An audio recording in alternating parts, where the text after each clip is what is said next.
Dear student, अस्सलाम वालेकुम। Welcome to the concept of mathematics. आपकी खिदमत में आपका होस्ट मोहम्मद शुएब हाशमी नई वीडियो के साथ हाजिर खिदमत है। प्यारे बच्चे, आप यकीनी तौर पर स्टडी में मसरूफ़ होंगे और कोशिश कर रहे होंगे कि इन कोरोना की छुट्टियों की वजह से इन छुट्टियों में आप ज़्यादा से ज़्यादा सिलेबस को कैप्चर करें, यानी ज़्यादा से ज़्यादा अच्छे तरीके से कॉन्सेप्ट क्लियर करें, उसको ज़हन नशीं करें, ताकि आने वाले एग्ज़ाम में आप ज़्यादा अच्छे से अच्छे मार्क्स ले सकें। तो प्यारे बच्चों, मैं भी इसी एफ़र्ट का हिस्सा हूँ। मैं भी कोशिश करता हूँ कि जो भी मेरी वीडियो देखे उसको जो भी चीज़ वो समझना चाहे इतने अच्छे तरीके से समझ आ जाए कि उसको किसी किस्म की कोई और हेल्प की ज़रूरत ना पड़े, यानी उसकी कन्फ्यूजन दूर हो जाए, उसकी हेजिटेशन या कोई भी उसके अंदर प्रॉब्लम है जो बच्चा महसूस करता है तो उसकी फ़ौरन दूर हो जाए और वो घर बैठे बिठाई अपने सारे कॉन्सेप्ट जो है क्लियर कर लें। तो प्यारे बच्चों, मैं कोशिश करता हूँ कि जो भी आपको टॉपिक पढ़ाऊँ, थ्योरम करवाऊँ, डेफिनेशन समझाऊँ, आसान और वाज़ेह तरीके से समझाऊँ ताकि आपको फ़ौरन ही समझ आ जाए। तो प्यारे बच्चों, आज हम जो वीडियो बना रहे हैं वो क्लास 10th है। उसमें थ्योरम हमने प्रपोर्शन के थ्योरम हमने करने हैं। तो वो क्या है वो देखते हैं। यह है class 10 theorem of proportion unit 3। पहला थ्योरम क्या है? वो है theorem of इनवर्टेंडो।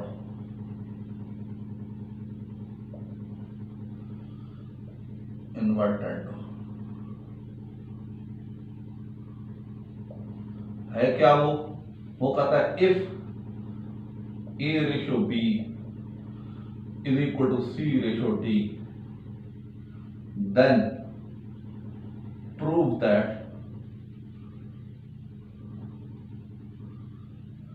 B ratio A is equal to D ratio C। Inequality आपको प्रूव करना कैसे ये, लेकिन प्रूव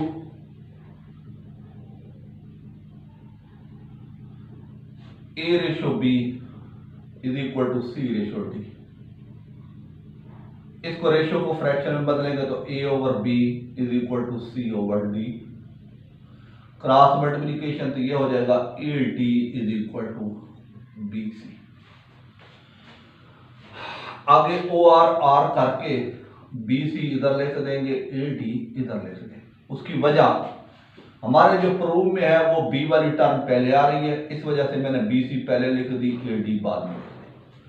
अब ये अहम पॉइंट मैं आपको समझाने जा रहा हूं।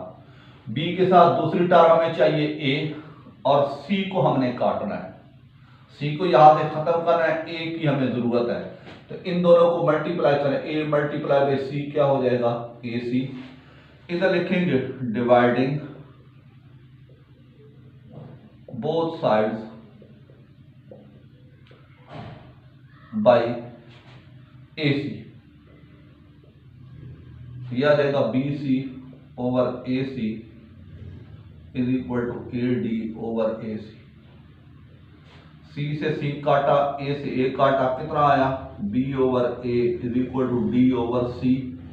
इसको रेशो में लिखा था B ratio A is equal to D ratio C। Answer तो वही वाली चीज जो है हमने प्रूव कर दी। ये इस तरीके से करने हैं। रेशो को आपने किस में बदलना है? फ्रैक्शन में। क्रॉस मल्टीप्लिकेशन, साइड बदल देनी है क्योंकि इधर B चाहिए। B वाली साइड लेफ्ट पे और ये राइट पे। अब देखें, जब साइडें बदलते हैं साइन चेंज नहीं होते। उसके बाद B के साथ मुझे A चाहिए और C काट रहे हैं, दोनों को मल्टीप्लाई करें तो AC dividing by AC on both side काट कटा के आंसर आ जाएगा। ये है थ्योरम ऑफ इनवर्टेंडो। अगला है जी theorem of alternendo. Theorem of alternendo.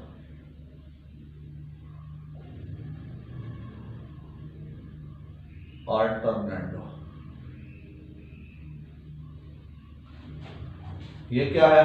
वो कहता है if A ratio B is equal to C ratio D, then prove that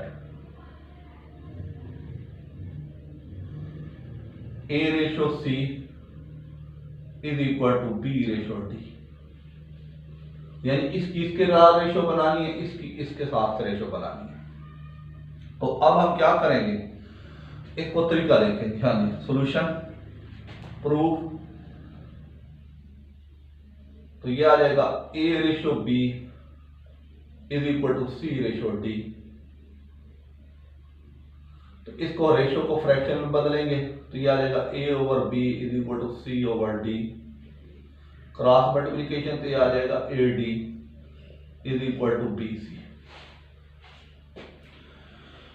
हाँ जी, क्या है अब a तो पड़ा हुआ है, a के साथ दूसरी मुझे क्या चाहिए c मेरी जरूरत है, d मैंने काट रहा है, तो इन दोनों को मल्टीप्लाई करेंगे तो आ जाएगा cd। इधर लिखेंगे dividing both sides by cd, तो ये आ जाएगा ad over cd is equal to bc over cd। d से d काटा, c से c काटा, a over c is equal to b over d। ये आ जाएगा a ratio c is equal to b ratio d। Answer आता question. तो ये है थ्योरम ऑफ अल्टरनेट मुतबादिल, यानी a की c के साथ रेशो और b की d के साथ बनाएंगे। ये सिंपल तरीके से इसको करते जाएंगे, इंशाल्लाह आंसर आता जाएगा। आगे है जी theorem of componendo. Theorem of componendo,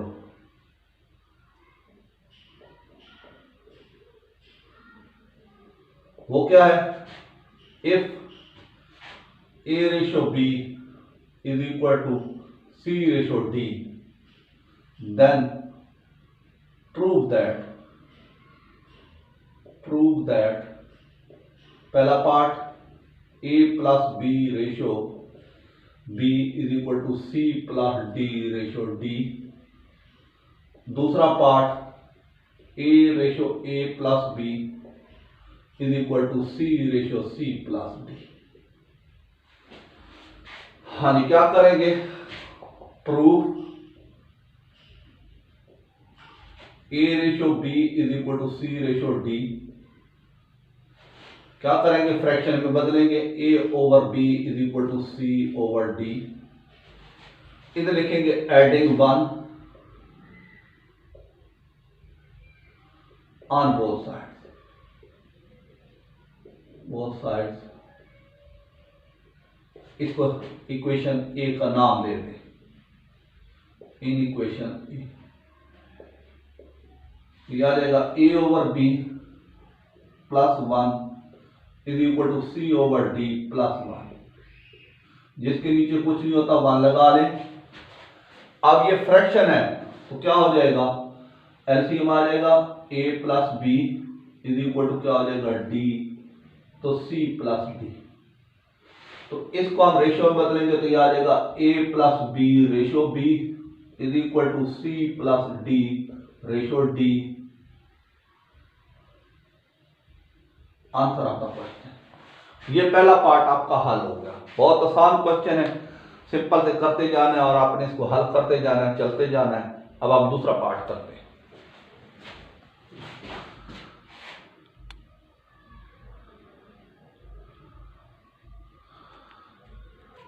ये बच्चों दूसरा पार्ट, फिर a ratio b is equal to c ratio d। इसको आप a over b is equal to c over d। अब इसको उल्टा दें, b over a is equal to d over c। बाई इधर लिखना है इनवर्टेंडो थ्योरम।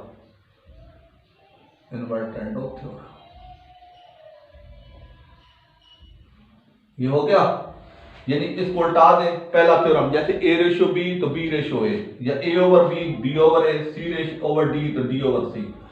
इसका भी एडिंग 1 ऑन बोथ साइड्स।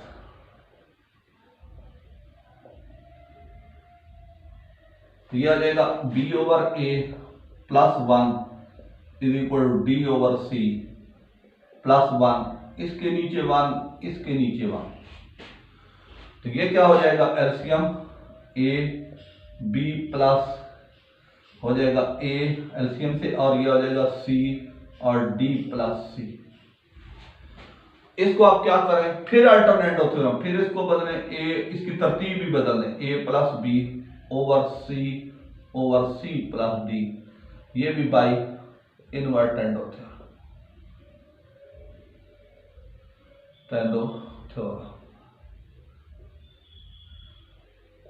ये क्या हो जाएगा, जब इसको आप रेशियो में बदलोगे तो क्या हो जाएगा, a ratio a plus b is equal to c ratio c plus d, c plus d हो जाएगा आंसर ऑफ द क्वेश्चन। तो ये हो गया आपका ये इन्वर्टेंडो कंपोनेंटो थ्योरम, जिसमें प्लस आएगा वो कंपोनेंटो थ्योरम होगा। अब आप इन्वर्टेंडो करेंगे।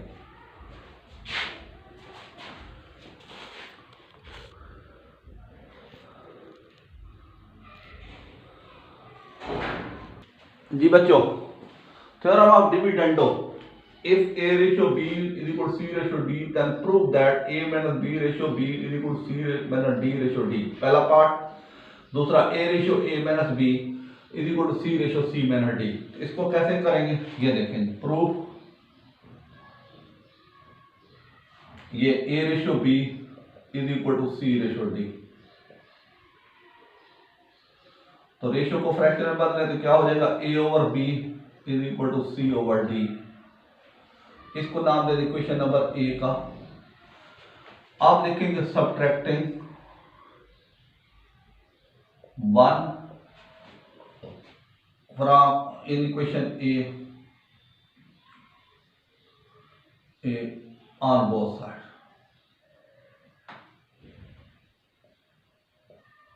तो ये हो जाएगा a over b minus 1 is equal to c over d minus 1 over 1 LCM निकाल लिया, क्या हो जाएगा b a minus b is equal to d आया c माइनस d, एलसीएम निकाल लिया। इसको रेशियो में बदला तो क्या हो जाएगा a minus b ratio b is equal to c minus d ratio d। तो यह आ जाएगा आपका आंसर ऑफ द क्वेश्चन। तो ये है इसका तरीकाकार। ये देखें, ये पहला पार्ट हो गया, रेशियो को फ्रैक्शन में बदला, दोनों तरफ 1 माइनस किया, फ्रैक्शन मुकम्मल किए, एलसीएम निकाला, आंसर आ गया। अब दूसरा पार्ट, हाँ जी ये आ जाएगा, फिर a ratio b is equal to c ratio d। तो क्या करेंगे, ये लिखेंगे a over b is equal to c over d, आगे लिखेंगे b over a is equal to d over c। वही तरीका by invertendo theorem.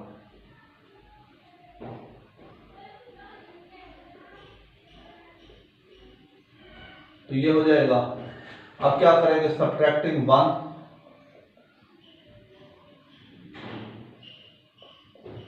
On both side. तो यह आ जाएगा b over a minus 1 is equal to d over c minus 1 over 1। यह आ जाएगा a एलसीएम, ऊपर आ जाएगा b माइनस a, वही को 1 पे डिवाइड के a आया, यह आया a, इधर c, यह आ जाएगा d, c को 1 पे डिवाइड कर c, तो ये c। उसके बाद फिर आप इसको उल्टाएंगे, यह आ जाएगा a over b minus a is equal to c over c d minus c। इसका फिर लिखेंगे बाई इन्वर्टेंडो थ्योरम।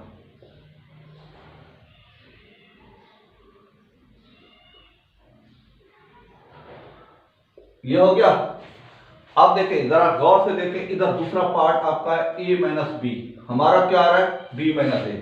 तो क्या करेंगे, a ओवर माइनस 1 से नीचे भी मल्टीप्लाई कर दें, इधर भी और इधर भी, तो ये आ जाएगा d माइनस c। तो ये आ जाएगा a माइनस है तो ये प्लस हो जाएगा, ये प्लस है तो माइनस हो जाएगा, is equal to c plus हो जाएगा, d माइनस हो जाएगा।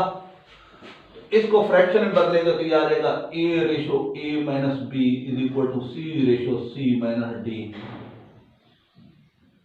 आंसर आपका क्वेश्चन ये है। इसके डिविडेंडो थ्योरम के 2 पार्ट हैं, यकीनी तौर पे आपको समझ आए होंगे। आप इसको देखें, तसल्ली करें, आगे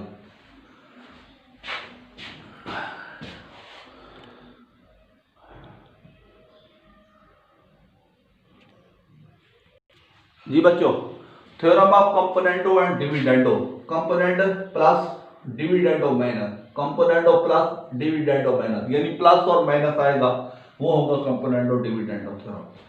ये देखें a ratio B is equal to C ratio d, a over b ratio को फ्रैक्शन में बता सी ओवर डी, इसको नाम दिया इक्वेशन नंबर ए का। इधर लिखेंगे एडिंग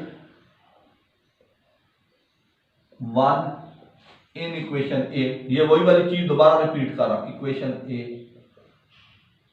ऑन बोथ साइड।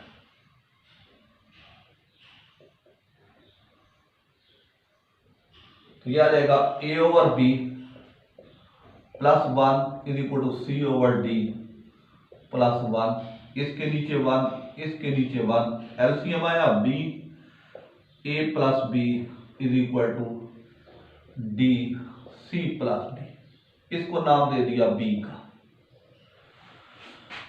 ये हो गया कंपोनेंट। अब डिविडेंड क्या करेंगे, अब लिखेंगे नो सब्ट्रैक्टिंग 1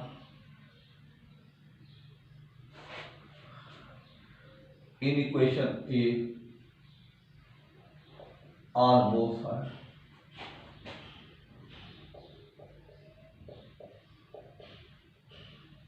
यह आ जाएगा a over b minus 1 is equal to c over d minus 1 over 1, 1 over 1। यह आ जाएगा बी ए माइनस बी, इस कैल्शियम क्या आया डी सी माइनस डी, तो यह आ जाएगा इक्वेशन नंबर आपकी हो गई सी। ठीक हो गया। अब हम क्या करेंगे, ना लिखेंगे now dividing equation b by c. ये देखें लेफ्ट से लेफ्ट साइड डिवाइड करेंगे, a plus b over b और a minus b over b. Left से लेफ्ट साइड डिवाइड, राइट से right side c plus d over d, c plus d, c plus d over d और c minus d over d. Denominator से denominator काट दें, कितना आया, नीचे क्या आ जाएगा a plus b over a minus b is equal to c plus d over c minus d. A plus b ratio में बदलेंगे तो a minus b is equal to c plus d ratio c minus D.